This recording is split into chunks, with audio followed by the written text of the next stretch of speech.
to Shabbat. Let us welcome our King with small prayer. పరిశుద్ర యేసయ్య యొక్క ఘనమైన నామాన్ని బట్టి నీకే కృతజ్ఞతాస్తుతులు చెల్లించుకుంటున్నాం తండ్రి.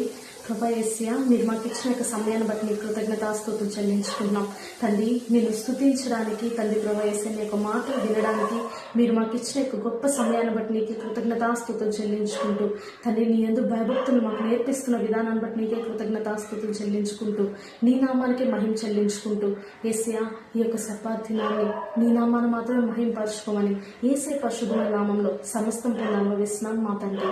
ఆమేన్.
Praise the Lord. యేసుక్రీస్తు పేరిట మీ అందరికీ నా వందనాలు. ఈరోజు దేవుడు మనతో ఏం మాట్లాడుతున్నాడంటే నిత్యం మనతో ఉంటానని.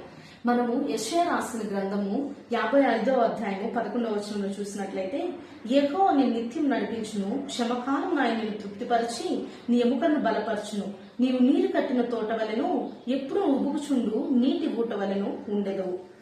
ఈ రోజు దేవుడు మనకు సెలవిస్తున్నది ఇదే. కాబట్టి మన యొక్క జీవితంలో దేవుడు మనతో ఉండడానికి, దేవుడు మనకు మంచి ఇల్లు ఉందా అని చెప్పని చూడు, దేవుడు మనతో ఉండడానికి మనకు మంచి ఎక్కువ ఆస్తుందా అని చెప్పని దేవుడు చూడు, దేవుడు మనతో ఉండడానికి మనకు ఎంతో గొప్ప పేరు ప్రఖ్యాతులు ఉన్నాయా అని చెప్పని దేవుడు మనకు చూడు. దేవుడు మనతో ఉండడానికి మనకు ఈ యొక్క ఇహలోకంలో అవసరమైనవి ఏవి చూడు, కానీ దేవుడు మనతో ఉండడానికి ఒకే ఒకటి మన దగ్గర నుంచి ఆశిస్తాడు.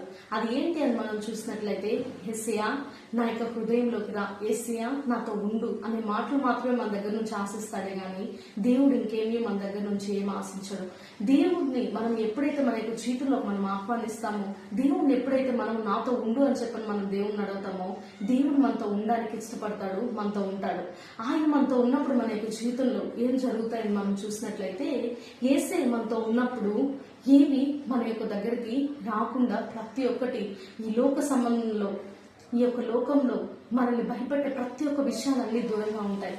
ఏ విధంగా మనం చూసినట్లయితే యేసయ్య మనతో ఉన్నప్పుడు మన యొక్క అవసరతల్లో మనకు సమస్తమును సమకూర్చే దేవుడుగా ఉంటాడు.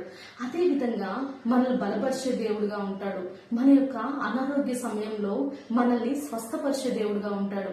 అదే విధంగా మన యొక్క జీవితంలో మనకు ఏవైతే అవసరమో వాటిలన్నిటిని సమకూర్చే దేవుడుగా ఉంటాడు. మనం కలిగి ఉన్న వాటితో మనం తృప్తి కలిగి జీవించే విధంగా దేవుడు మనకు సహాయం చేస్తాడు. అదే విధంగా మన యొక్క జీవితంలో మనకు తరువాత కావాల్సినవి కూడా సమస్తమును ముందే మనకు సిద్ధపరిచి మనకు అనుగ్రహించే దేవుడే ఉన్నాడు. కాబట్టి ఇటువంటి దేవుని మన యొక్క జీవితంలో మనం కలిగి ఉండాలంటే మనం చెప్పాల్సిన మాట మాత్రమే, యేసయ్యా నీవు నాతో ఉండు, నాలో ఉండు అని మాత్రమే. కాబట్టి నాడు మనము దేవుణ్ణి అడుగుదాం, యేసయ్యా నాతో ఉండు అని చెప్పాలని. కాబట్టి ఆయన మనతో నిత్యం ఉండడానికి ఆశిస్తూ ఉండగా మనము నిత్యం ఆయనతో నడవడానికి మనం ఇష్టపడదాం. ఈరోజు మనం దేవుణ్ణి అడుగుదాం, యేసయ్యా ఈ యొక్క లోకానికి దూరంగాను నీకు దగ్గరగాను నన్ను నుంచి నీ నామాన్ని మహింపరచుకోవాలి. కాబట్టి దేవుడు మనల్ని ఈ యొక్క దినాన ఆయనతో మనల్ని ఉంచుకొని ఆయనతో మనల్ని నడిపించి ఆయన నామాన్ని మహింపరచుకోను గాక. ఆమేన్. నాకున్న వారందరూ